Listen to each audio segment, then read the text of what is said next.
You're listening to the Midwest Coven Cast. I'm Susie. I'm Sam. And I'm Marilyn. We're three modern pagans stumbling through life and honoring our craft. Join us in conversations about, well, just about everything. And we hope that you enjoy this week's episode. Welcome back, guys, wherever we are. What is time anyways? Welcome back. It's an illusion. I'm playing along. Time. Yes. So, we're back for a new episode, and we have kind of a hot topic, I think, this week. I'm going to cry. I'm probably going to get pissed off. It's fine. We're going to rant. Okay. We're going to be emotional. We're going to talk about our vaginas. I don't know if I was going to talk about mine, but I don't know. I can see how it'd be relevant to some of the topics, yes, or our subtopics. Our plans seemed to change. It was funny how the document started out with like 2 or 3 things. We're like, let's just kind of like... We're just going to wing it, and then we started like... a few things in there to give us a few things. Rage typing. This whole document is full of stuff for us to talk about now. I started adding more context because I know the way my brain works, and if I think I'm going to remember it, I'm not going to remember it at all, so I had to write it down. Oh, me too, for sure. I had to put it on the document. Yeah, I feel like that's what we kind of do. We just generalize it in there, and then we know we're going to talk about, I got something to talk about here, I got something to talk about there, and then we just let it roll. And it is a great thing that seems to happen, and it seems to be working. So, yeah, let's roll on in. Okay, so, women and feminism. Women, feminism, just ladies stuff. Being a woman in today's society, and all that it means. So we wanted to come at this from a variety of angles and sort of just some things that we think play into this or shape our views of this within, broader society and like within ourselves and like whatever. Well, we all have personal experience with this growing up in society, obviously. I mean, being women. And being women. So this is kind of our viewpoints, obviously, and I'm sure there's other people out there that can resonate with them. And so we're just going to delve in. So in the beginning of this, I sort of already talked about this a second ago with you guys, but like I find it funny how in nature, it's always like, if you watch birds, it's always the male birds that are very colorful, they're very vibrant, they're very like... They looking for that attention, baby. They looking for that Those males can be beautiful. Yes, the males are always the ones that are kind of the more colorful, trying to draw in their mate, and they are always the ones that have to put on their like mating display and do the dance and sing the song. Yes. So in humans, why is it the lady that's got to be pretty? Why do we have to do all this fucking work? It's kind of strange how it's been role reversed in our culture. I think in a lot of ways, though, this has to do with sort of our common conceptions, let's be specific, modern common conceptions about what is inherently feminine or what is inherently masculine. And in reality, even that is shaped by our geographical locale in a lot of ways, because you'll see different cultures and different places have different ideas about this, right? Mm-hmm. And so it's not really inherent. It's a very socially, culturally it's all about your environment and how thing. You're growing, what you grow up around and what is taught to you, what you pick up on from movies and, but it does tend, it seems, to objectify the feminine and women in particular. And so in a lot of ways now, women, the way that we are viewed, are a lot of our worth within overall dominant society is based on this sort of capital of beauty, right? Like you're more likely to get more... There have been studies on this. You are more likely, if you are attractive, to get a good job. You are more likely, if you are attractive, to get a suitable and well-off mate. You are more suitable to X, Y, and Z. So it has this the way that we define beauty, and the more rigidly that gets narrowed, it narrows the sort of idea of who has access to this kind of capital. Who's accepted into this club? Yeah. Who's accepted into that knowledge? And I think a lot of it is just like for the money, because it's in your face. The products, the beauty products, the makeup, the ideal clothing. I think it's definitely attached to that as well. The high heel shoes, like all the things that cost more to be a woman than if you They do have a woman tax or something, don't they? Isn't that what it's called? Yes. Where everything like deodorant and like razors it's the pink everything. tax is what they call it. The pink tax, yes. Yeah. Mm-hmm. things made for women tend to be more expensive, especially like beauty products, because we are expected to be hyper feminine, even in the way that we display ourselves. At our store, our HBC, which is Health and Beauty Care, has literally the most UPCs in all departments, even including grocery. There would be a lot of people who would be way so many supplements if women felt good about themselves. Yeah, there's so much pressure to buy these products because they're so readily available and there's so many of them that you think that it's something you must need. Like, well, the thing go ahead, sorry. I mean, I've kind of fallen out of this, but I'm 33 and like it's taken me this long to like start coming into myself as a woman. And like I felt like put in my place as like a girl for a lot of my life.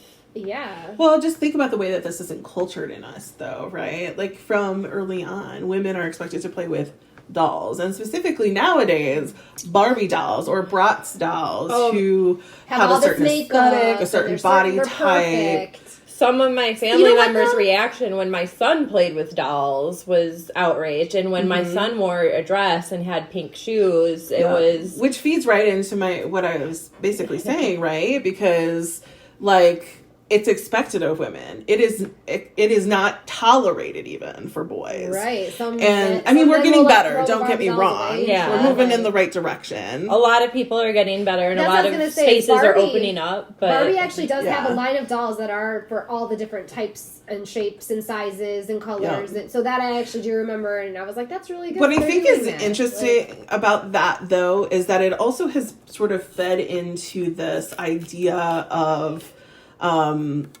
masculinity being something that can be pretty and sort of feminized.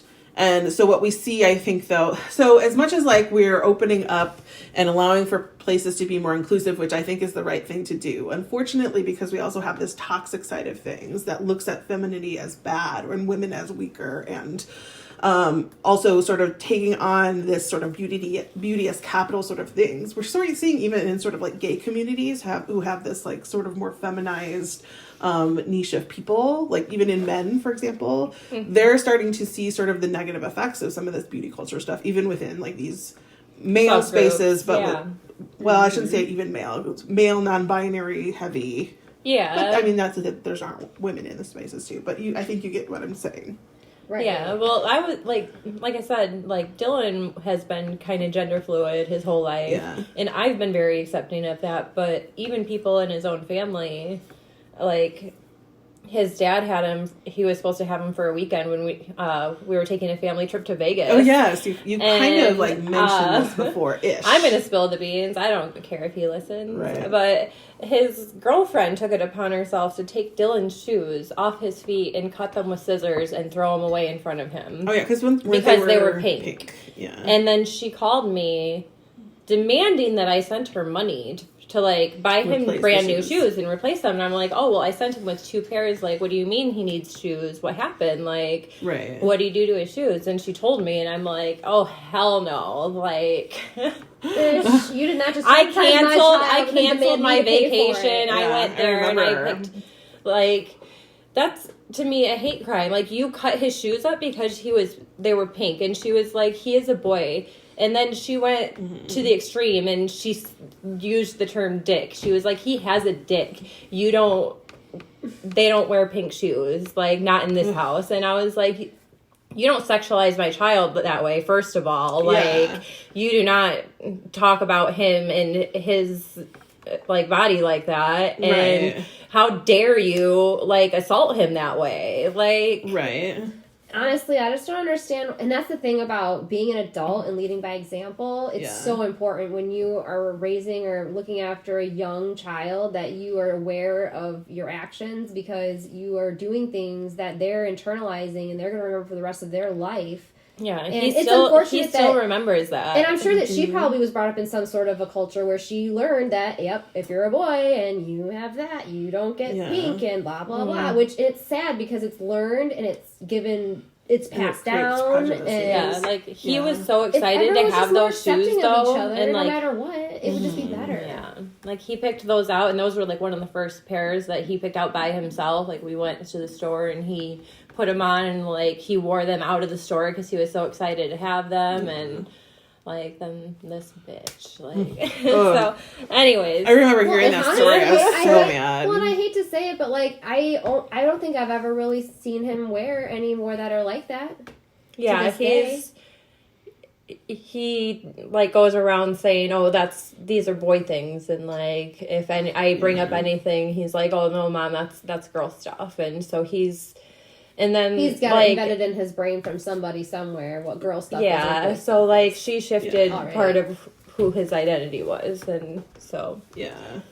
And it's sad when people don't understand how impactful their actions are on the kids because, like you said. Yeah, but he still loves playing dress up, and, like, I got a tank top the other day that was too small for me, so I tried it on him, and it had little cups in the boobs, and he went around, like, looking at himself in the mirror, and he was like, "I'm beautiful." And I was like, "Yes, you are, I was baby." like, "Yeah, you are." And Trevor just looked at me like I was nuts, but I was like, "Look how happy he is." Like, and he still does, like, every once in a while he'll grow his hair out so he can have a ponytail, and so, but, like, he's... Having self-worth in that way is so important, and like it really is, and that's one of the things that I feel like really like when it comes to, so what's sad a little bit about that story is the fact that once he had big boobs, or not big boobs, but once he had actual boobs, then he felt like he was pretty. And I kind of felt like that when I was a girl, when I was a kid. Like, the pressure to have good, perky, big, round titties. Yes, even when you're, like, in freaking middle school and you shouldn't be worried about that shit. Like, oh my God. I haven't worn a bra since Levi was born, and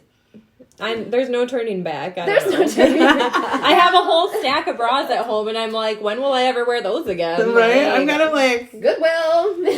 It's partly the pandemic, too, probably, but, like, girls, after the pandemic, can we just agree that bras are done? Bras are done. Burn those bitches for real. Who are you pulling your boobies up for anyways, though, man? Oh my gosh, I made a TikTok with someone. She was like, are we actually wearing bras during the pandemic? I love her. I need to, like, I think it's like at Mellionated or something. She's one of my favorite TikTokers. But I'll maybe editing Marilyn will put her name in here somewhere. But anyways, she's so funny, and I stitched her on my personal account. And I was like, no, we are absolutely fucking not wearing bras anymore after this. Fuck that. I'm done. Oh, man. They're just modern torture devices, as I labeled them in this TikTok. But, so back to the self-worth thing, though. Yes, sorry, but 100%. I totally think that it is so important for people to realize, especially when they're at a young age, how important your relationship with your own body is. Because, like, they talk about nowadays, like, the sciences have actually... They've come out with research that talks about how the thoughts that you feed your own mind really have a huge effect on your actual body. And how if you are feeding your own mind negativity to your own body, how it can literally make you suffer. Anyways, I remember... I believe in that. Like, I remember at one point in my life, I literally thought that I was just disgusting. Like, I thought that I was ugly. And I had a terrible relationship with myself and my own body. And I was telling myself terrible things. I was just telling myself the worst things you could tell yourself. Like, why do you have boobs? Why do you have a vagina? Why do you have these things that make you so ugly, that make you so less worth? You know, and it's terrible to even think that I thought that.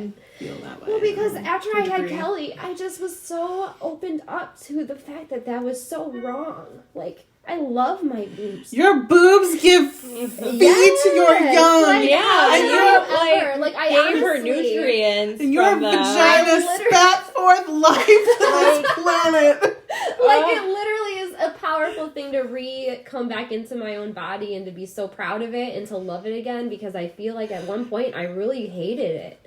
You know what? I think Freud had it fucked up. It is my body for life. I have to love it. Like, and if it's not responsive to me, then it's not going to do anything good for me. So I need to love it more and be more respectful of it, because it is my body and it's the only one I'm ever going to have. I think what's sad is that I think its capabilities are amazing. I think Freud had it fucked up. Like, he talked about penis envy. Like, I don't want a dick. ooh. I mean, and I know that some trans people do, and that is totally valid, of course. But I think, like, you know, he talks about the male and female, and so this is a very binary conversation, sort of. But I mean, like, I would love to be a strap-on. I mean, that's fine.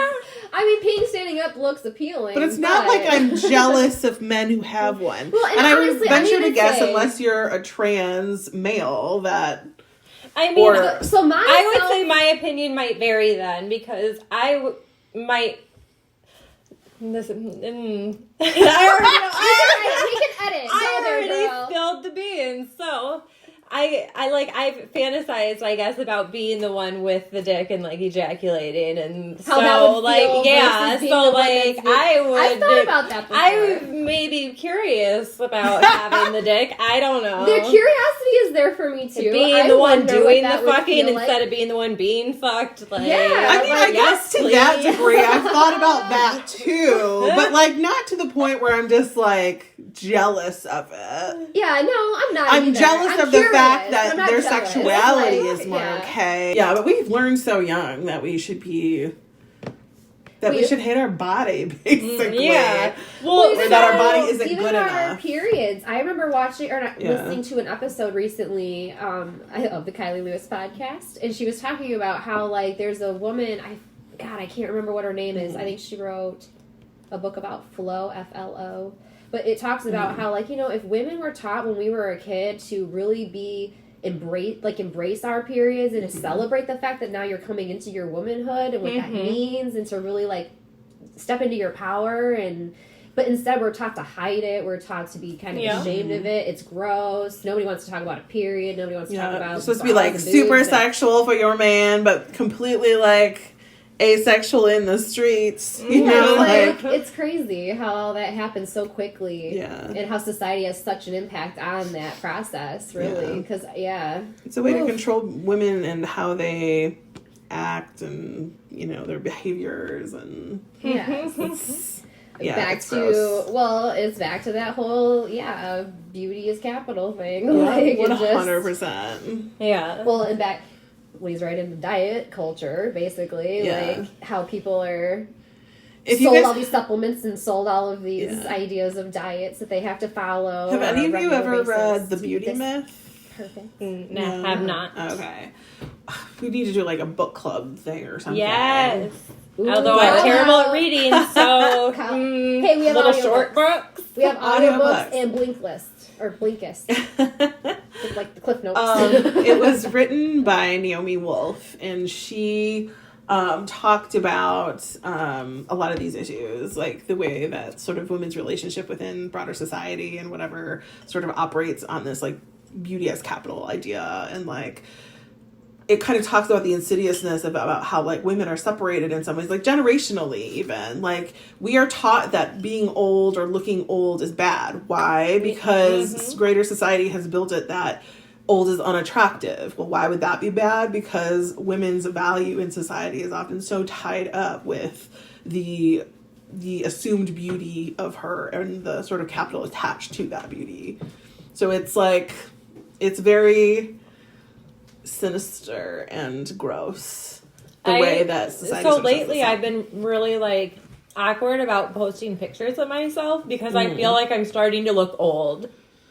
Like, I'm in my 30s, so, like, I probably should look older than, like, you know, I did 10 years ago. But the fact that I do look like that doesn't set well with your ego. That's not the me I want to project anymore. I don't know. We're just, like, anything other than, like, an 18 to 30-year-old woman is unacceptable. Like, and even as you get older in that 30-year-old range, it becomes less and less. With 2 children and a pandemic, it starts to wear on you. You know, honestly, I'm starting to kind of feel like we need to almost, as a society, reverse that. Because I've seen some women in their 40s that are just exuberant. You know, they are. I follow some Instagram grandmas that are fabulous. See, like they rock their gray hair. When I wear my velvet pants, though, I do feel like a badass. So see, just wear them until you're fucking 100 years old. I have like 20 pair of them right now. It's fine. Yes, it's not a problem. You know what, honestly, ever since we started getting together, I rebusted out all of mine that are like the legging ones. Mm-hmm. I had like 3 or 4 pair that I got, and I love them. Velvet is amazing. They're so comfy. Like, oh man. But now I wear them all the time too. Like, I need to order Dylan more because he just grew out of his velvet bell bottoms, and he's so mad about it, and he keeps trying to wear them even though they don't fit, and I'm like, no, we need to save them for Levi, because if you keep wearing them, they're going to rip. He doesn't understand. Yeah. Oh, man. All right. So, where are we? We are... Oh, man. We could get in all of the baby stuff. Mm-hmm. So... The expectation? Well, yeah. Well, kind of. Okay, Yeah. so I remember when I was younger, I had a pretty decent body. Well, I shouldn't say that. I had a great body. I needed to pay it better respect when I had it. Like, both of you. Oh man, like I really I would go to Magic Waters with that body and feel insecure as fuck. Because all the little girls would look at my little thigh, because I had little stretch marks on my thighs. Little stretch marks on my thighs. Couldn't even tell, but she was very Yeah, I thought they were like the biggest, worst thing in the fucking world, and I would like sit there like a little, all in my shell. Aww. Because I was so unattractive, I thought, because of those, But it's like, girl, just own your shit. You're much better when you own your shit.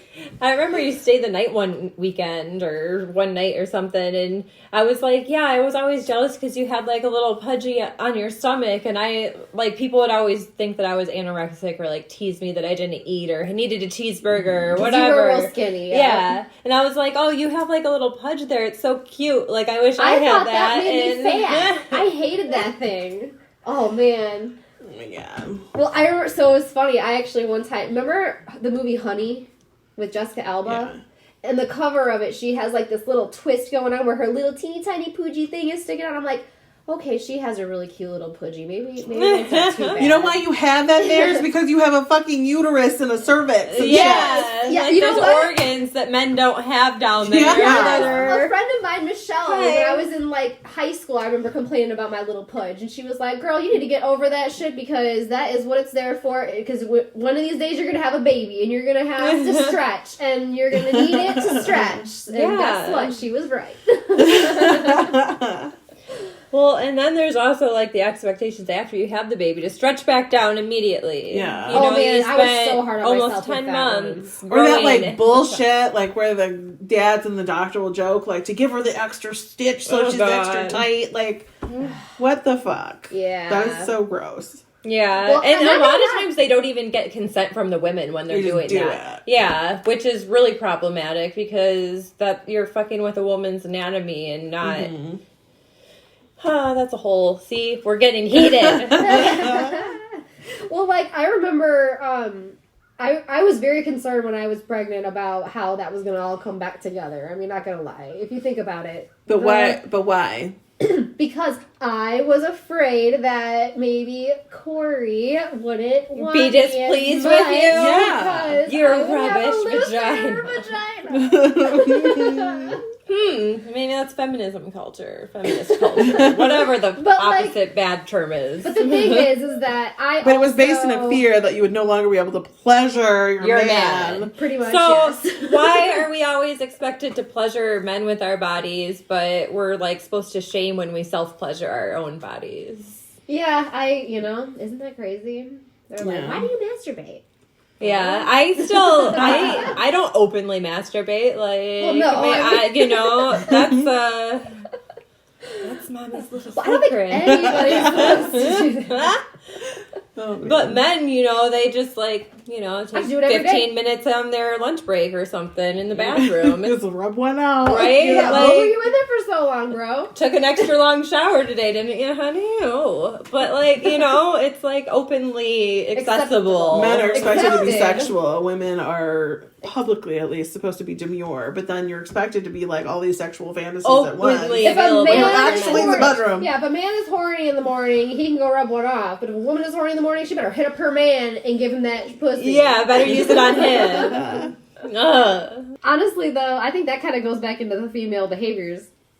To me, I feel like when me and Corey were first, whatever, I was very, and even in front of other guys, and sometimes it's in front of females too, just in general, because I'm just I have to be polite, Yeah. So I don't fart, I don't burp, I don't, do any of those gross things that females don't do. They'll do it in front of you but whenever the rip and be like, or like, they're just offensive about it, and it's fine, and that they're being a man's man. Yeah, they're just being men, but like being a woman, you're expected to be the opposite of that. Yeah, women have to be polite. They have to not do any of those gross things because the women don't poop.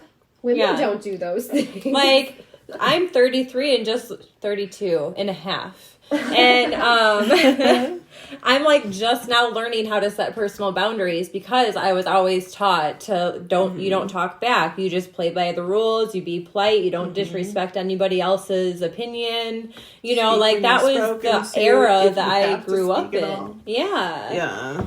No, you should be seen and not heard, and so you don't grow up knowing how to voice your opinion. I think we maybe had it a little better than like women who came before us to a degree, but like it's always still been there. Like it's sometimes done in more tacit or like manipulative kind of societal ways, and but it's still always there.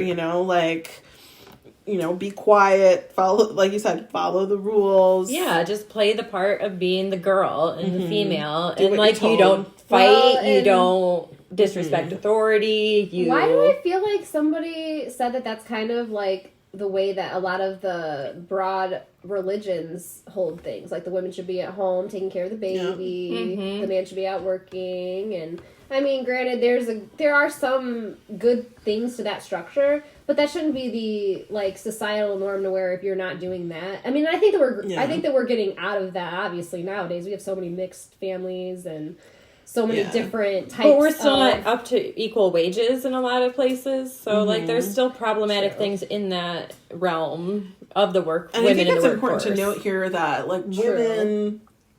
Accessibility to all jobs is still not even accessibility. Oh man, capital. I got ripped off when I was accessibility to the same insurance. Sorry. Yeah, no, you're good. You're fine. I was just getting at the fact that for the job inequality for pay. We're getting better. I've heard, but still, it's something. It shouldn't be a fight. It should be just it should just be a thing, like a human right. Yes.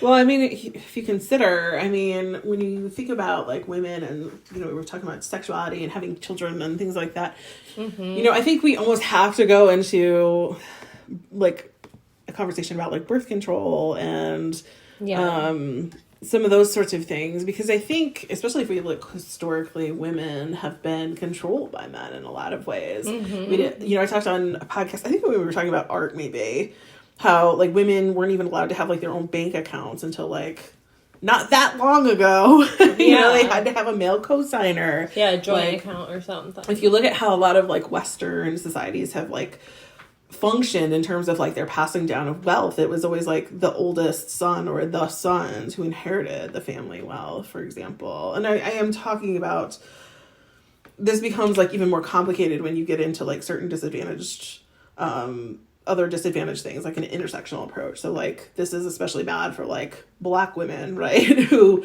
had not only like the racial gap there in terms of but also the woman earning potential and family money and things like that, but also they are a woman, and so this is like doubly bad for them. But if we look at these structures, like even white women, like we weren't allowed bank accounts until a certain time. We like weren't even allowed to vote until like 19th century, or excuse me, the 20th century, like the 1920s here, you know what I mean? But a lot of society functions around this idea of exerting control around women. We couldn't have our own finances. Well, having children.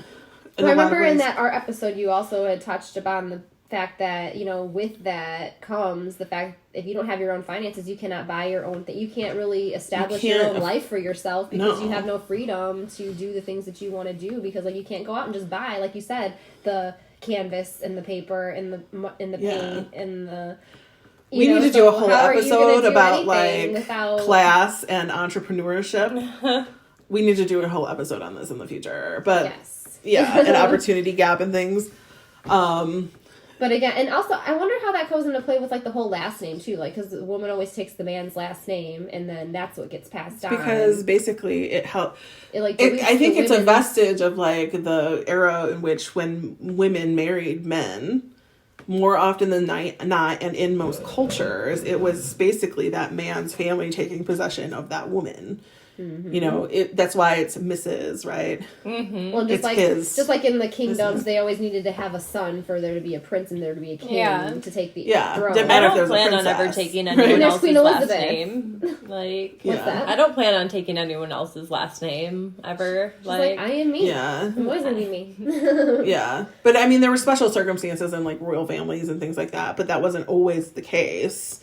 Like, women were, like, the last, you know. A, they showed a progressiveness when it was women, and B, it kind of showed like it was like a special status, right? It was to keep it within the family, so they didn't have to go outside of the family. It wasn't like she was the preferred heir. You know what I mean? They always wanted a son. But because her claim to the throne would always be more tenuous because she was a woman. You know what I mean? Right. So it wasn't like, if she had a brother, she would not have won that. No, right. I think finally, though, the royal family in Britain finally changed this. So, of course, they ended up having a son first, but William, they said, like, starting with that line, the next person to take the throne would be male or female. It didn't matter. And I think that changed with their first son, Kate Middleton and Prince William. They said, like, if they had a daughter first, she would be the heir apparent from that part of the line or whatever. I don't know. But then they ended up having I don't know if that was really correct terminology, but right, I know what you mean, though. Mm-hmm. Yeah. Okay. So, question, and that kind of leads to, so what if so I take it abortion was never a thing over there at that point in time? Well, abortion has always literally been a thing. Well, legal abortion. Well, legal abortion, They wouldn't have aborted it because they wouldn't have known what it was until it was born, you know? So they wanted it to be born. Well, royal family, I'm guessing, wouldn't have aborted either way, but I mean, this is an interesting other conversation. I just saw it was on there. I was like, well, maybe that'll lead into the next. Okay. It was kind of a bad transition. That's okay. We'll make it work.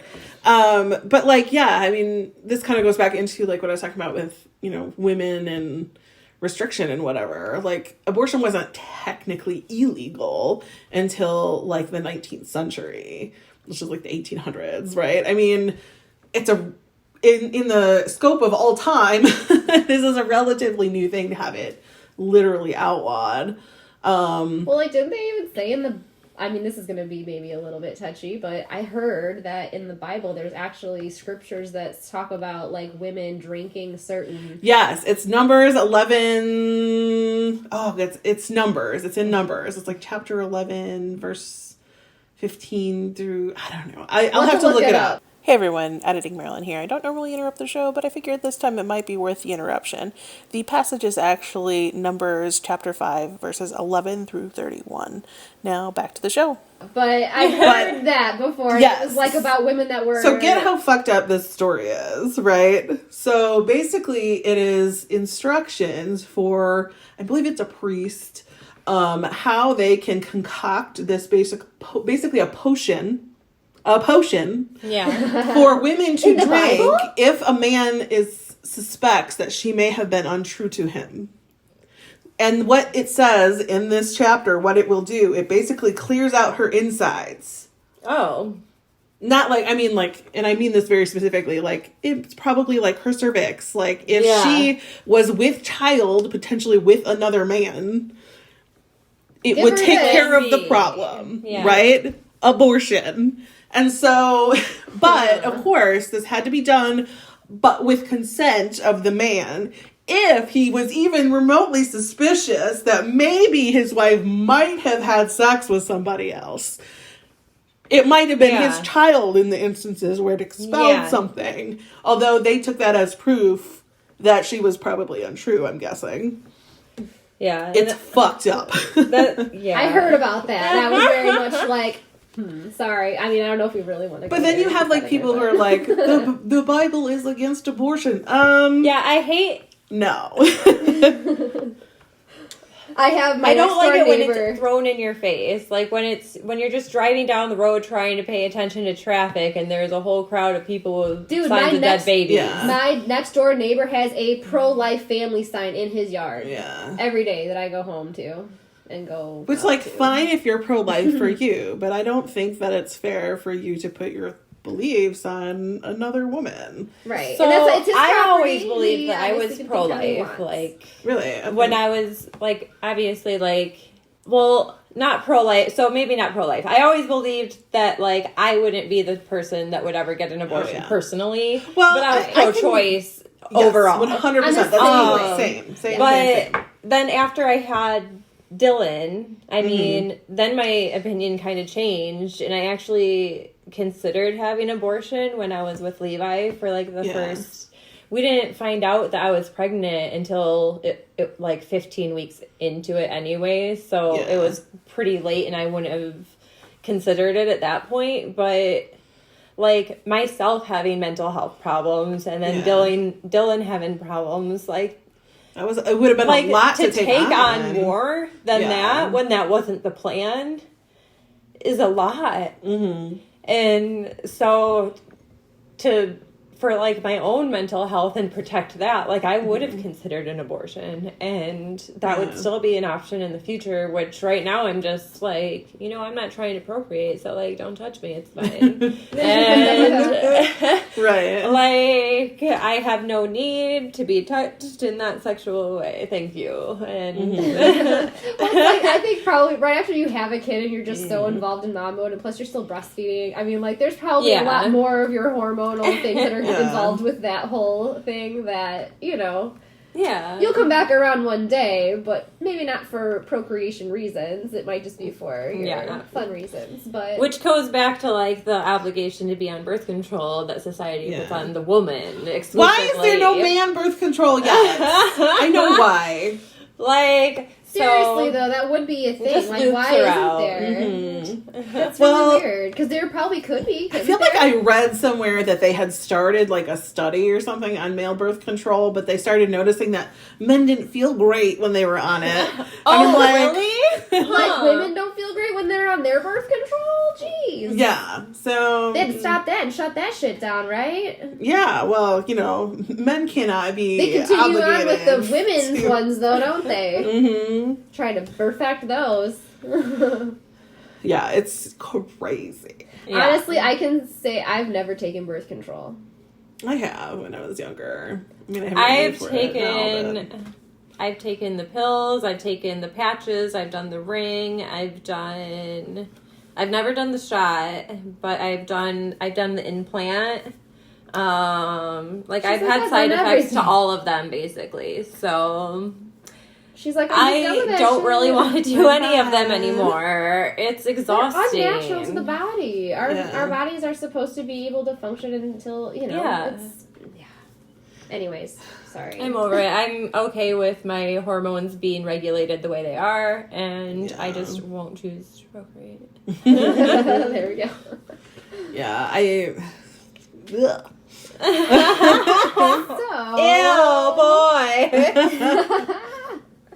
Oh my goodness. It's like that though, kind of. I mean, yes. Yeah, well. No, they just don't understand how, yes, we want to have fun with you, and yes, we want to be with you, and we love you, but why can't we do it in other ways? Like, I feel like the men are just so set on their need for that sexual expression that they feel the woman's obligation to fulfill that for them. Mm-hmm. And when we don't feel like it's going to be in our best interest to do so, or in our comfort zone at the moment to do so, or whatever, they get like offended by it. And it's like, man, I'm sorry, but it's just... It's why I'm polyamorous. If I can't fill your needs, find someone who will. Like, I don't expect to meet all of my partner's needs. And I guess that's my main stance of where I stand on polyamory, is that, like, I came to the conclusion over most of my relationships that relying on one single person for every single one of your needs is not always not really the expectation that you should hold, I guess. And so, like, I don't always have, like, I'm not someone who would have multiple sexual relationships on top of each other or anything. Like, that's not always what polyamory is. And that's another thing, I guess, that is more accepted in men, to have multiple partners than women. Yeah. And it's always... It has to do with purity culture, because back in the day... I have heard men that brag about the number of partners they've had, and they've had, like, hundreds. Yeah. And there's women that if they said this... Yeah, and if women were to say that, they'd be like, oh my god, what a slut, what a whore, what a... skank or whatever. It's disgusting, like, their pride in it. Not that they're, mean, like, wherever you are in your sexuality is okay. Well, and I think this comes back to like purity culture for women. Get another notch on their belt. At that point. To be trying to compete with someone else's sexuality in such an aggressive way, I guess, is unnecessary. Yeah, that too. I agree with that component of it, but I think that whole thing, though, is sort of rooted in a lot of ways in this sort of cultural expectation that women, as the people who put forth the offspring that will inherit the castle and the riches, they should be pure. They need to make sure that it belongs to this man that she's married to, so the family riches don't get passed on to some bastard son or something, right? So it all has to do with making sure that women, when they do procreate, that it is the property, the child is the heir, whatever, of this particular man. I could see that. But what happens to his, like, all the children, because as we've said, men like to spread their seed. So what happens to all of these children with all of these other women? Well, they were bastard sons, right? And so they didn't get any of the family wealth. The mom was in particular, like, responsible for raising it, usually with very little help. I'm sorry, I don't mean to be laughing. I'm just thinking of, have you guys ever seen the movie Walk Hard? It's like with The Rock or Johnny Knoxville or some shit. Or no, it's with Will Ferrell. It's like a John knockoff. C. Reilly. It's you know the movie Walk not Walk Hard. That's Walk Hard. It's a knockoff of the Johnny Walk the Line. Walk the Line. Yes, it's like a funny, the Johnny Cash montage thing. Yeah, it's like a funny version. I was going to say it's like a funny parody of some sort. Thank you. That's what I'm trying to think of. It's a parody of that. Well, anyways, at the end, it talks about how he was with so many women when he was in the rock and roll life, and then when he's an old man, he's got all these kids of all these different ages, and he's playing baseball with them. And he's got like 56 kids that came to like, hey, I'm your kid. Hey, by the way, I get some of that too. I'm your kid. Like, we are controlling the wrong bodies, y'all. It was funny, but it was very much like, damn, I kind of wonder how many of that fucking happened to. There are a lot of men who have a lot of children. Yeah. I mean, women, we can only procreate so many children at once, you know? Well, shit, even in their own families, when, like, our families grew up, Grandma was the one of 13, the last of 13, wasn't she the youngest, or? Yeah. I don't remember. But then Grandpa was, I think, of, like, 11 or 12. Something like that. I mean, they had huge families. That's crazy. Well, and, you know, what's interesting, though, is, so... Scientists Can you imagine having that many kids? Oh my god! I know. I'm okay with birthing the two that I did birth. Yeah, like the first birth that I had was super traumatizing. Yeah. So I mean, good God, well, it's interesting. Those women do it, and they were just expected to just keep spitting them out. Like it was. Well, A, it was like you said, it was expected, but B, so larger families, scientists have done like studies on this, are tied to usually like wealth or poverty, like guides, basically. So. Families who, because a lot of times, this also goes back to like our agricultural sort of background too. So you needed bodies to work your farm, and if you had children, eventually they would grow up and work the farm. That's what Grandma, I think. Yes, exactly. More along the lines so they'd have lots of kids, so that way they would have like soldiers for their field, kind of. And the reason why they had so many children, though, is back then healthcare was not as good. You didn't know how many of them would live. To like be helpful for long enough to really... So they had these massive families, bigger than they needed, because at any time somebody could just drop over dead from diseases and things like that we now have like vaccines and shit for. Or treatments or whatever. Yeah. Healthcare has come a long way. Or they have reduced, like, we've increased our sanitation a lot as well, and all 100%, our intelligence and yes. Yeah. We've modernized. We've like thank God. And as a result of that, the modern family has shifted to be smaller because of all of these advancements in society. And you can see this borne out in like third world countries. I don't really like that terminology, but like countries that have less economic security. I guess that's really a better way to put it. But yeah. And you can see like their family sizes as modern medicine starts to come into their spaces and things like that. Family sizes are becoming more like ours, where they don't have to have as many to like ensure like longevity of their line. Right. So Right. Yeah. Well, I kind of feel like there's also a counter pressure now to not have as many children today, because we're seeing how many... We're overpopulating the population so and our resources, and people are starting to worry. And we still have better ways. It's a valid worry, but also like it's also putting pressure on how other people are living their lives. And so I think that society, I feel like we are all so smart that if we were to literally put all the intelligence in the world together, that we could figure out ways to make it way more sustainable for our resources. Like, there's no reason why we should be suffering in this way. I think, honestly, it all has to do with the people that are in control of all of the resources. Money, trying to be greedy, and they could not be greedy. Yeah, money. That's right. It's the truth. I mean, if people were not so greedy about money and resources, I'm sure it's both. But yeah, we could all just work together and figure out ways to make the whole resources world equal sustainable.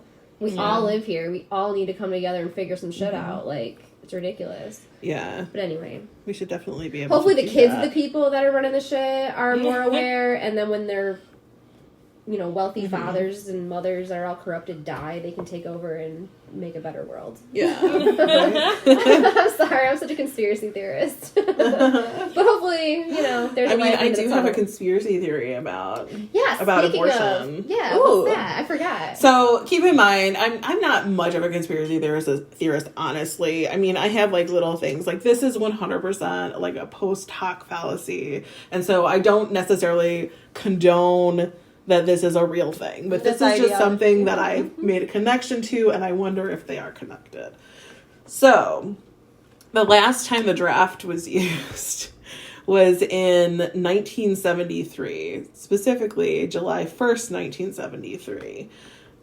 Abortion became legal in 1973 as well, in January, with the decision of Roe v. Wade. So in the same year was like when the draft finally ended, plus Roe v. Wade happened. What's Roe v. Wade?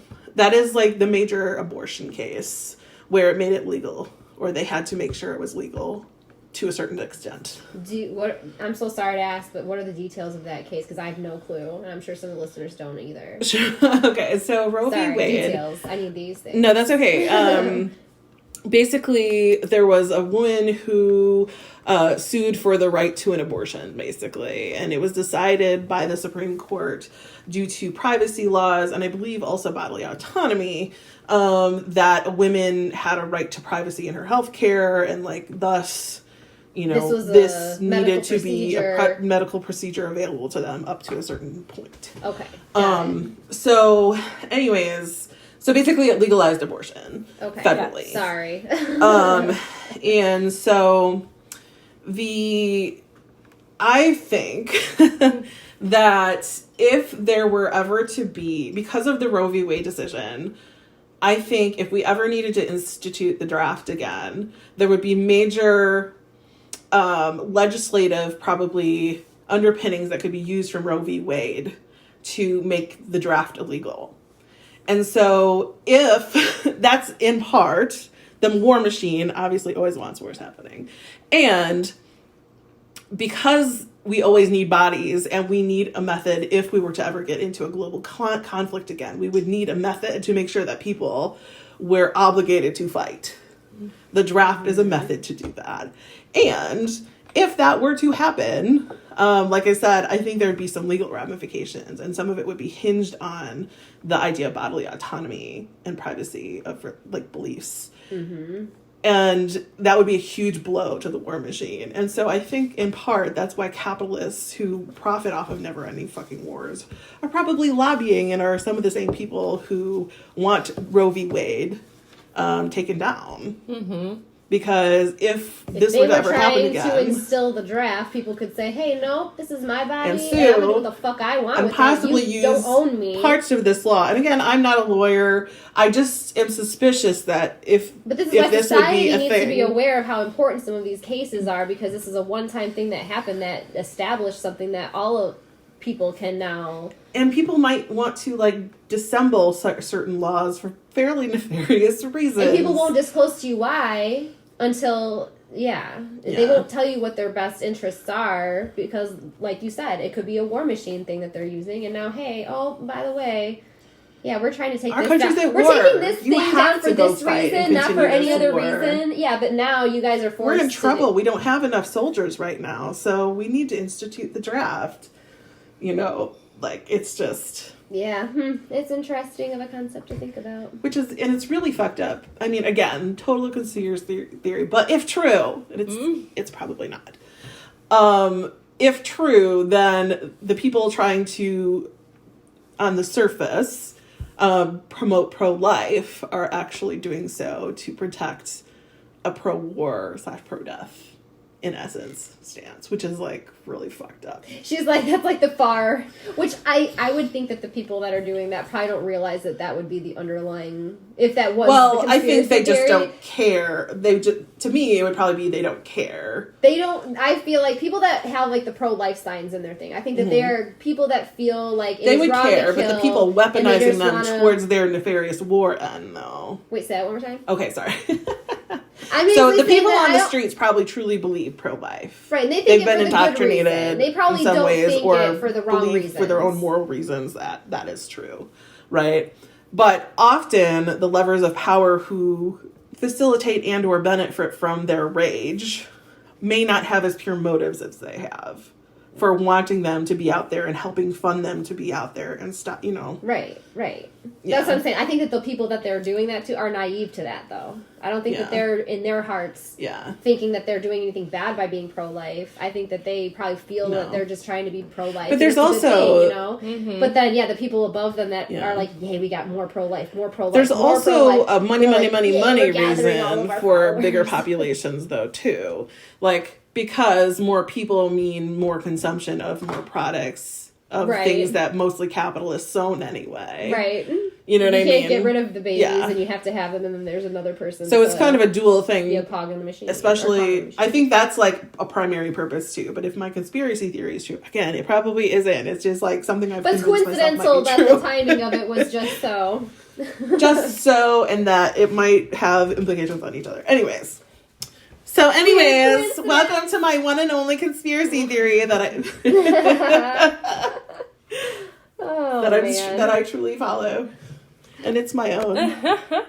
But on the topic of birth, though, because I think we do need people to give birth. I mean, obviously, continuation of the species and whatever, and we can have debates all day long about how many people or new people a year are good or bad, or to what end we should restrict or whatever. Yeah. There's also this other side of this with, Sam, you had a really interesting experience because you home birthed for a variety of reasons. And let's talk about the birth experience, because I have laid witness to this in the room from an outsider's perspective a couple of times, but you both have actually spit the child forth into I'll the talk world. about Dylan first, because that was the first child born. Yes. So I had Dylan, and I had him, I did all the prenatal visits, I did the ultrasounds, the whole 9 yards, and had him at the hospital.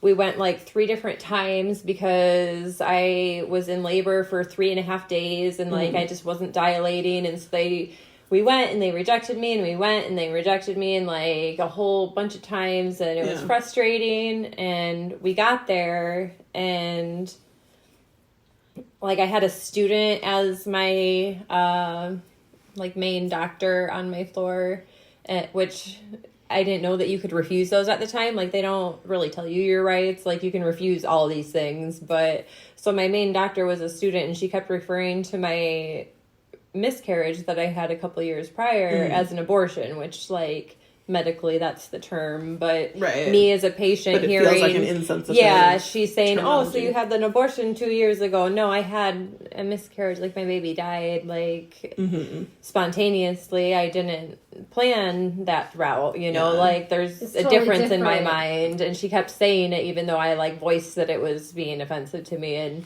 She so I didn't had change her that, and terminology. then like there was just a lot of things, like my nurse stormed in on me while I was trying to take a poop in the toilet, like trying to tell me that I have to let her know so she can watch. And I'm like, I just, you know, I felt it's like almost dehumanizing, and they don't tell you that you can deny these things. They just kind of put them in your face and say, this is what we're going to do. This is how we're doing it. Like, I really wanted to refuse the IV, and they demanded that I So basically, that they took I had control over it. your hospital experience to a degree that you were not comfortable with. Yeah. Like, I didn't enjoy his birth when it came to the time for me to hold him. Like, I didn't even know that I was supposed to hold him when they put him on me. Yeah. Like, you know, like no one explains it to you. Like, you have him and you expect that maybe they're going to wipe something off of him, but no, it was literally they put him out and then put him on top of me, and I was like, you know, okay. After 85 something hours of labor, I was like, oh, cool, like, what do you want me to do? He's gross. Like, you know, like, I don't know. Vagina juice. I'm like, am I supposed to do something? Like, I thought you did something before it was my turn to do something again, you know? Like, you know. So you didn't know what, like, skin to skin was, or, like, how that works? Have you gone or, to like, any of the birthing classes beforehand? Like, did your hospital / Obgyn, did they offer you classes to go to the learn only about classes birthing? that were offered through my insurance were the breastfeeding classes, which I did go to those. And I did breastfeed Dylan for, I think, 7 months around then. Yeah. So, which is also, like, pressured on women that you should breastfeed, or, like, obligated to at least try to breastfeed. And that's a whole other woman's body autonomy. Hard. You know? I mean, I understand why, in the sense that it is, like, the best thing for them, but at the same time, like, I don't think that they sometimes understand. And they do tell them, you know, oh, don't feel pressure if you can't, and blah, blah, blah. But they always you always feel the pressure when you can't, when you know you're supposed to be trying to, it's expected, to do something. which is, I don't know. I was disappointed in myself that I lost track of. I had a free birth, is what I was going to come to for my other. Dylan was a traumatizing experience for me, and the way I experienced it was traumatizing. Like, there wasn't anything about my birth. Like, I did have a minor tear, but I didn't have to have stitches. Like, it wasn't anything that happened that was traumatizing. It was just my experience was traumatizing that I had. And so my next time I got pregnant with Levi, I was like, I'm not doing that again. Like, mentally, I know that I can't handle that situation right now. Like, I'm not doing that. So I still did all my prenatal care. I did all of the ultrasounds. I think I did all the ultrasounds, and then we stopped going to the appointments after the last ultrasound because we planned to have the baby at home without a healthcare provider, which it was during a pandemic then anyway, so if we did decide to go to the hospital, then there were all of those restrictions. Like right before, like the weekend before they shut us down. Yeah, my blessing wave shower was like right then, and then we shut down, and then, which was great because then Trevor got to stay home with me the whole... And he was home when I went into labor, and so it kind of worked out for us. And then he got to stay home for like 6 months after that to help me raise Levi, like during the beginning. So awesome. And it kind of all worked out for our family. I know it's a lot of us are still suffering, but having him at home works convenient for us. You gotta find the silver linings. Yeah. But I mean, you really had to prepare yourself for that situation. Like, I was planning to do it in the water. Yeah. Which, first of all, like, I want to go back to, like, telling when I was in my prenatal care and we told my healthcare provider, we plan to do it at home, just me and him. Like, we looked into having a midwife. That's not something that our insurance covered, which, I mean, accessibility to other options and like just the awareness of these options in general, I guess, is where we need to like increase awareness, because people need to be able to make informed decisions and know that they have these choices, and also the accessibility to do these choices safely, which there's not a lot of room for that right now. Like it's ridiculous that the insurance company didn't have that accessible to you as another option. Like if that was the option that you chose to take, oh yeah, by the way, you have to pay for it all on your own if you're going to go that route. Like, well, why is there no, help there for anybody? Like, anyways, sorry. So, like, in Illinois, at least, in order to have a doula, you have to have a midwife. So I couldn't have a doula either, because I couldn't afford to hire a midwife. And I was like, well, I'm confident enough that, like, I had Dylan, and I've read I considered becoming a doula for several years. So I, like, researched a lot of birthing options and birth choices and trauma response and whatever if something goes wrong. So we set up the pool, whatever, and I ended up having him like on land is the term if you're like talking birth, water and birth and land birth, but but you had all the preparations in place. That was such a better like experience for me, and it like kind of like reimagined my vision of birth, because like I said with Dylan, it was so traumatizing, and to be able to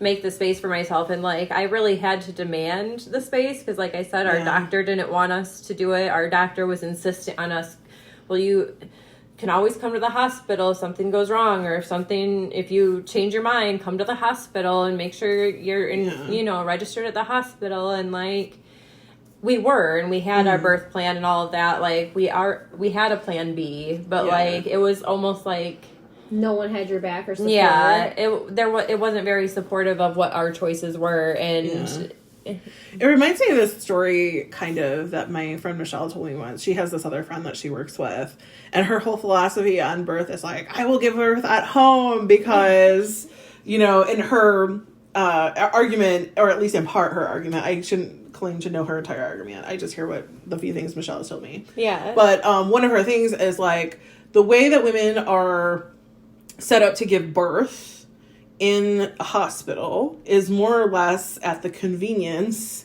and what is best for the doctor, not what is best for the patient. And so because modern medicine has not really caught up in any way to sort of support women in like these particular setups, like within hospitals and things like that, women tend to be like put off by that and being like, I want to do this the way that I want to do it. Like, and some people will sort of, how do I say, they'll sort of compromise their like what they want to have the doctor there, and that's fine. But if there are women who would prefer to be more comfortable or whatever and take the risk and learn what they need to learn to do it safely at home, then I think that definitely should be an option that is celebrated and afforded to them. It'd be even nice just to have like more local doctors. Like I remember small towns that would have like a doctor that just sort of lived among them and would do house calls or like midwives that do house calls. Like Call the Midwife is one of my favorite. Like when I watch TV a lot, I think I watched most of that show. But well, like in line with that, like so my experience, I remember I felt, because it was my first time having a kid, that I couldn't not go to the hospital. Because at the same time, I remember you were pregnant at the time that I was, and I know that you were going to be doing your home birth. And there was a part of it that, like, seemed appealing to me, because I was like, man, you can really take control and stuff. But there was just this underlying super-duper nervousness that overwhelmed You're supposed to trust the professionals, I think, is what society, which... they are professionals, and I want to give them their space, but also, like I said, like having informed options and being aware of what your options are. And that was not, I don't think, afforded to me, because I don't think that they necessarily like to encourage all those different options. They only want you to know that, hey, this is the route you got to take. You got to go to the I admit that I'm kind of like that freshman in college. You gotta tell me exactly what I gotta do, when I gotta do it, where I gotta be, what I gotta do. You know what I mean? So there was a part of me at that point in time, because I had never been down that path before, appreciated that they had all these guidance. Yes, they had the classes ready for me. Like I went to birthing classes, and they literally had PowerPoints that they were like, hey, this is what's gonna happen to your body. this is what's going to happen during the experience. This is what's going to happen afterwards. This is what's That's going to happen. awesome Like, that they informed you about everything. Yeah. I was going to say, it sounds like your experience is way more structured than Sam's was. And I think that going into it, I think that had a huge difference because I already kind of knew what to expect. And so, like, when my water broke, they had told us in the class that, you know, sometimes your water will break and you'll still be in labor for a good, 10 hours or more, So if you're not feeling your contractions close together within, like, 5-10 minutes of each other, you don't need to go to the hospital right away. I guess I was informed a lot about birth, but I wasn't informed about the process of the hospital. And that's what was the abrasive part to me. Like, I knew about my own anatomy and about my body and its capabilities, and it was when I got to the hospital that they made me question every single part of what I was capable of. Yeah, see, like, because I knew that was going to happen, I chilled at my house for like 2 hours before we even left to go to the hospital. And when I arrived at the hospital... And a lot of that, you say, though, is born of they prepared you for this. They prepared me to know. This is probably going to happen to you. Yes. You don't need to come yet. Blah, blah, blah. Yeah. And so I was listening to my body, and I was trying to figure out, okay, now my contractions, I'm starting to feel a little bit. I was like, okay, we need to get ready to go. We went, got there, he dropped me off. I went up, I walked by myself to the desk, checked in, told him, hey, I'm having a baby. And then Corey was parking the car. He came in right after me. We waited in the waiting room for like maybe 5 minutes. They brought the wheelchair down. I got in the wheelchair. We went upstairs. They checked me. The dilation check, girls. Oh my God. When they check your shit, it fucking You can hurts. refuse that. Yep, I didn't know that at the time. They were like, do you want me to check and see how dilated you are? Which at that time, I knew I needed it checked because I was having her. My water broke. I was fucking having contractions, so I said yes. Yeah. She shoved her motherfucking hand up there so hard. Yep, and holy shit, yeah, but I was at a 5. And that's about halfway. And so I was told in the birthing class that once you hit a 5 or a 6 that you probably don't want to get, you're probably going to be able to know if you want your epidural or not at that point. Yeah. And I was fine. I was like, this is nothing. If this is like what a contraction feels like, I'm going to be fine. Good. Right. So got upstairs. I got all dressed in my robe, ready to go. Corey was there. And, we were sitting on the bed. And I don't remember if we had the bounce ball or not, if I was trying to like, kind of, how they give you wiggle it down. Yep. Well, anyways, I was starting to have the contractions way closer, and they were getting way more intense, and I couldn't hardly breathe on some of them. I was like, honey, I think I'm going to need that epidural. I was like, I don't think I'll be able, if this is what I'm at right now, and I still have to push a whole body through that. I was like, the pain's going to be so intense, I'm going to fucking pass out. I was like, I don't think I'll make it. I was like, go get her. So they went, they got her. It took maybe 10-15 minutes for her to get there. So I'm having these, like, I'm probably dilated probably to a 7 or an 8 at this point, having contractions. Intense contractions. And they're trying to do the fucking epidural. And so I'm sitting still. I'm trying to sit as fucking still because I know that the spine is a fucked up thing. Yeah. And they told me, that that's to expect and whatever. So I was doing it and I was fine. And she started to do it, and she's like, well, let me know if it's to the left or to the right. And I'm terrible with needles, so I already was kind of going through my really high stuff right Stress, at this point. Yeah, and pain. But I was trying to calm. I was trying to stay calm just because I knew that I couldn't fuck up because it was my spine. Right. And so, anyways, she kept going and she poked me. I felt like she poked me over 20 times. It was probably only maybe a dozen, maybe less than a dozen, but it was definitely more than what needed to be typically done. Yeah. And so I was nervous. I actually at one point told her, I was like, I don't even want it anymore. I was like, just don't even do it. She's like, no, we're close. We're almost there. And then we got it. And it was fine. Yeah. But I almost told her to just fucking forget the shit. I would have rather had the goddamn baby than the epidural at that point. Yeah. It was so painful and scary. Yeah. But anyways, so... And then you had after effects of it too, though. Yeah, we'll get into that, but I'll go back into the story. So, the birth, though, that was fun. I actually am glad I got the epidural in the sense because... You're very calm during your birth. Yes, Marilyn was there. Marilyn and my mom arrived with Corey, so all 3 of us were there in the thing, and basically, she... I was on one side. They had me lay on one side, and so, like, my entire left leg completely got the epidural, like, juices running in it, so my left leg was, like, dead, like, floppy. Right. And then they had me turn, And so it kind of started flowing back into the right leg too. Because I could move my right leg fine, I couldn't move my left leg for nothing. It was kind of a funny, weird feeling. But anyways, yeah. Once it all came down to it and we were actually doing the whole thing and doing the breathing with the contractions and trying to sync them up and the pushes and everything, I felt very confident and very good that I had everybody there and I was in that environment and I was in the hospital because I felt like and then that was the other thing is that I had the doctor there that told me, because she could read the monitor and tell basically the baby's heart rate and my heart rate at the same time when the whole thing was happening. So she told me like at some point she needed me to push. She was like, okay, now she's in the middle thing, you know, you need to push now. So that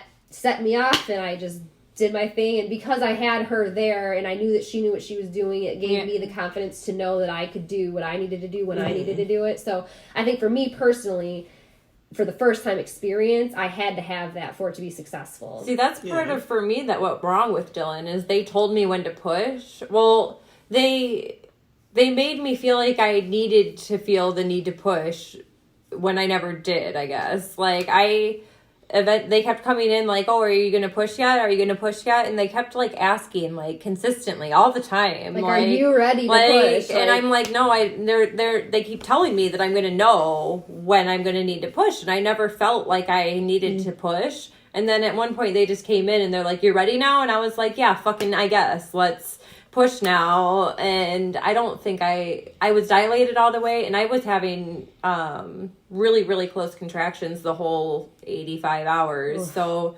like that's why we kept going back to the hospital, because like my contractions were effective the whole time. It's just I wasn't dilating. Did they have you go with the ball to get him to go down?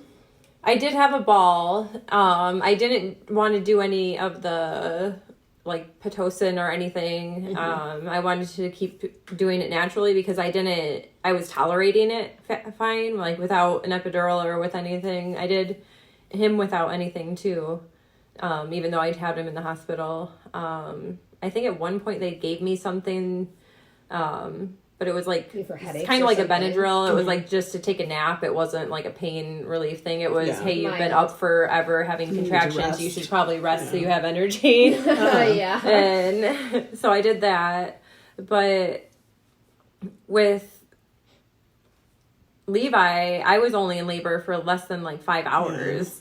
Like I woke up and I had contractions. I had contractions and it was like it was like 4:00 or something. I told Trevor he went to bed super late because he was up playing video games all night. And so I let him sleep and I went and I was watching Joe Exotic.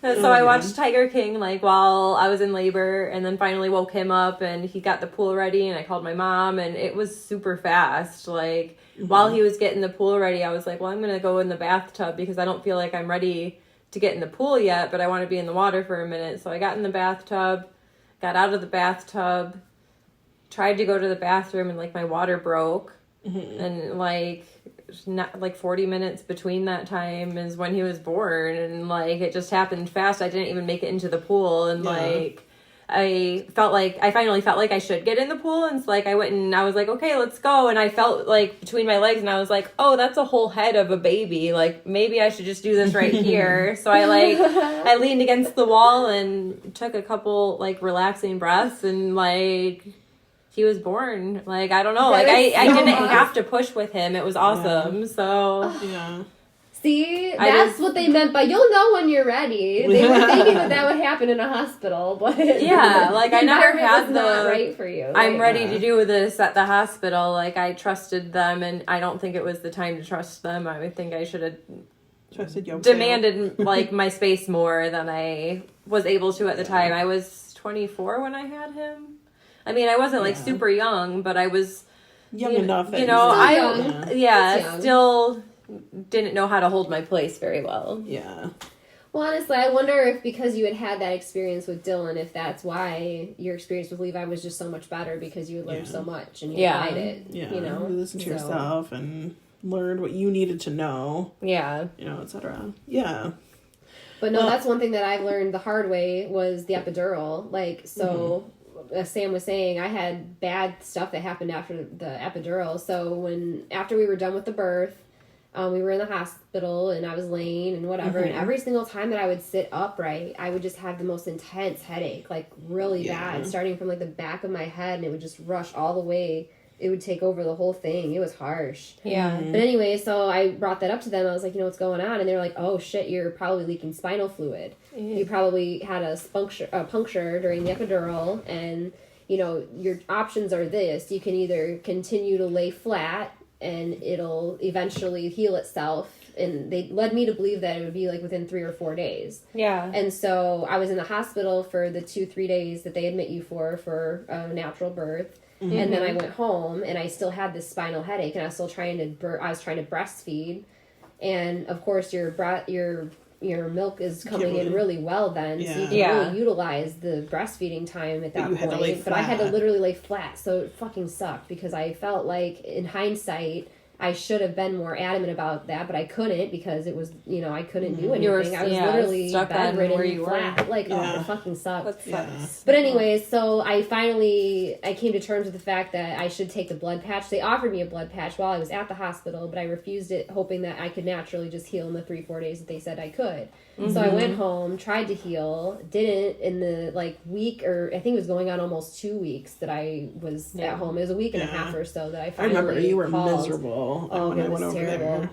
And so, and I'm not one that usually has headaches or migraines or anything like that growing up. So it was the new intensity for me that was like, "Oof, this is not happening." I couldn't even walk sometimes. Well, because even to go to the fucking bathroom, it was dizzying. It was nauseous. It was horrible. But anyways. So I went and I got the blood patch, and what they do is they basically are redoing the epidural. They're basically taking blood from your arm and they're pushing it into your spine. Yeah, so that way the blood flows through and the platelets in your cells will patch the hole, because that's the only way that they can patch that hole, I guess, is with like a scab that has to heal. And, honestly, I still kind of wonder, because I have those issues with my back to this day, where I wonder if, the whole, I wonder if it's just leading to issues because of that. You know what I mean? Yeah, I don't know. But I'm going to be going in and checking it out and making sure everything is all good with it, because, it's definitely an ongoing issue that I don't see going away without help. So. Yeah. But anyways, So beware when you get an epidural that you need to get it in the timely that they tell you, because when you get it later, when you're having contractions, it's way harder to stay still. And I don't know if that had anything to do with it. I thought that I stayed as still as I could, but at the same time, that probably did have to do with it. I've seen you in pain before. I have questions. I was literally well, Corey was right there too, I wasn't there when holding you me got steady. it, but yeah, Corey was there too, holding me steady. I was just. Oh man. I'm just remembering when you got your belly button pierced. And you just arched your back. You just oh! Did I really? Yes. Oh. Pushed up while he was like, don't move. And I went like that? Oh yeah, you hooked up your belly band. Ooh, see, I don't remember that. When he poked it through. Oh my god. I hope I didn't do some stupid shit like that. He did okay, but I'm sure it was nothing like that. She numbed me a little first before she went in and did her thing. But my point is that you are not the most chill when you're in pain. I'm getting nauseous even thinking about it, girl. Ooh, I need to breathe. I am. I feel lightheaded right now. Yeah. So maybe we should wrap up. So I think, ladies, what we've learned today is that as far as we women have come with our choices for our own bodies and culture and society and their relationship with women and women's relationship with them, come a long way, but we've got an awful fucking long way to go. Damn. Yeah, we're still a little suppressed, but who's not? We're working on it. It's definitely someday better. I was watching The Real World, and it's so funny how much it's been 30 years since the first season of Real World. By the way, the first season of Real World is back with the main roommates. Oh, what? Yeah. 30 years later? 30 years later, yeah. But anyways, my point is, if you watch, there are a lot of the issues like with women and race and like all this shit. You know, it's like comes in waves. Like we make some progress and then we come back. We make some progress and then there's a backlash. And then, you know, so on and so forth, on forever. We make little strides along the way, but just there's never enough to get us there. In the opposite direction. Always, 100%. But anyways, I think, ladies, this has been a really good conversation. Yeah, we should definitely have more related topics. Yes. Yeah, 100%. Maybe we can dig into some of this further or whatever. I can talk about my vagina all day, girl. Woo! Let us go. Yeah. So I guess, do we want to have a small business shout out or something? Sure. I feel like I miss doing something like that. Either a sponsor or a small business shout out. Yeah, we kind of didn't do that on our first episode. We sure didn't. We just shouted out our I can randomly winners. bring this one to the forefront. I don't know if, Go ahead, yeah. Do it. So the other day there was a coworker of mine that gave me this little thing of popcorn, and on the front of it had a label that was called The Little Chocolatier. It's in Rockford, Illinois, and I had cheese popcorn, and she was giving away some of them that were like caramel flavored, and they have all sorts of other things there. But yeah, it was tasty, and the other people were bragging about theirs that What was tasty. it called again? The Little Chocolatier. The Little Chocolatier? Yeah. TheLittleChocolatier.net. So TheLittleChocolatier.net. I'm going to see if the website works. Goodies. Yeah. So it looks like you can buy. I don't know if I'm trying to see if like you can order online or something. It looks like you can. So yeah, visit TheLittleChocolatier.net and buy some small business goods. Yeah. Dun, dun, dun. I'm like, blessed be. So thanks so much for listening, Coven, and blessed be. Blessed be, guys. Blessed be. Thank you for listening to this week's episode of Midwest Coven Cast. Be sure to subscribe so you never miss an episode. And if you love us, consider leaving us a review. You can also join our coven by following us on social media. At Midwest Coven on Twitter and at Midwest Coven Cast on Facebook, Instagram, and TikTok. You can also find us at MidwestCovenCast.com. Until next time, Coven, blessed be.